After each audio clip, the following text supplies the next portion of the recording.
Also, Indo-American relationship, which was very good during our time, has been worsened as we have seen during the Indo-Pak war, the American help was given to Pakistan and not to us. Also, the Afghanistan's embassy has been permanently settled in Afghanistan only and has been not provided in India. Thus, I want to ask to the Foreign Affairs Minister, what is your government doing? Is your government irresponsible or didn't want India's bright future? That's all from my side.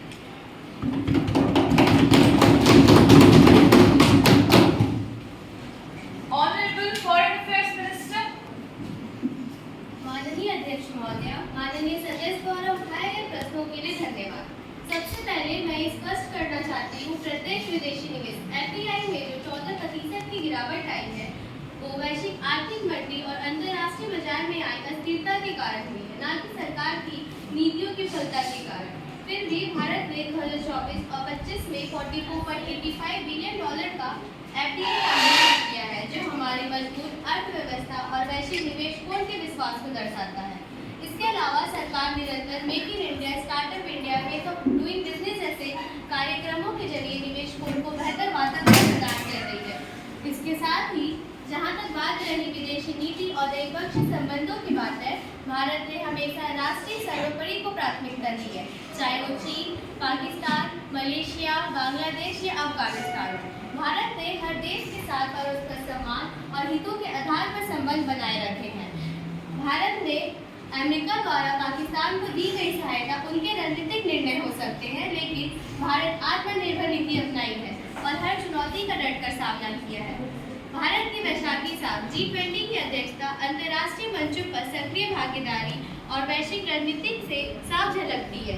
इसलिए ये कहना कि सरकार देश की परवाह नहीं करती पूर्णतः अनुचित है।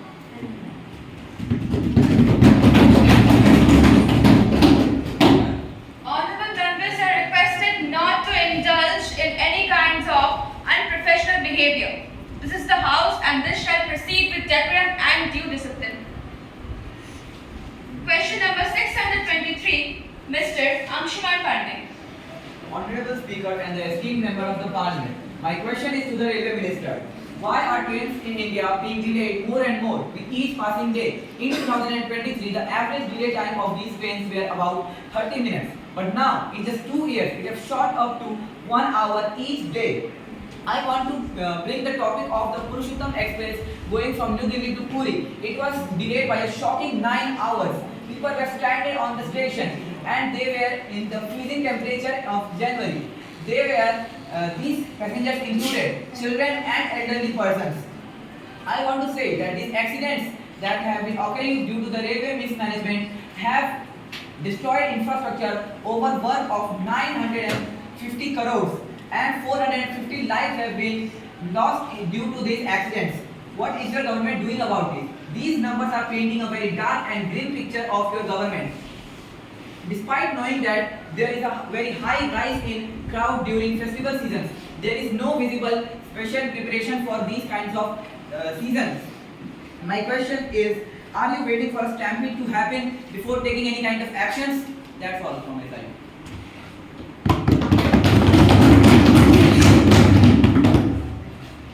Honorable Railway Minister. माननीय अध्यक्ष महोदय, मैं रेलवे मंत्रालय की ओर से इस सदन को पूरी जानकारी देने के लिए प्रस्तुत हूँ। मैं इस पूछे गए विषय पर पूरी जानकारी देने का प्रयास करूँगी। हाल के दिनों में रेलवे दुर्घटनाओं की संख्या में वृद्धि देखी गई है, जो निश्चय ही चिंता का विषय है। पर मैं ये भी बात कहना चाहती हूँ कि पिछले 10 सालों में ये रेलवे दुर्घटनाओं की घटना में कमी आई है। 2010 के दशक में यह संख्या 100 से भी ज़्यादा रही और पिछले साल जो कि 30 से भी कम रही है और मौतों की संख्या में भी कमी आई है। फिर भी हम इस विषय पर बहुत कदम उठा रहे हैं, जैसे कि स्टाफ ट्रेनिंग, सिग्नलिंग प्रणाली में आधुनिकीकरण और ट्रैक मेंटेनेंस वाले विषय में बहुत ज़्यादा अधिक बल दिया जा रहा है।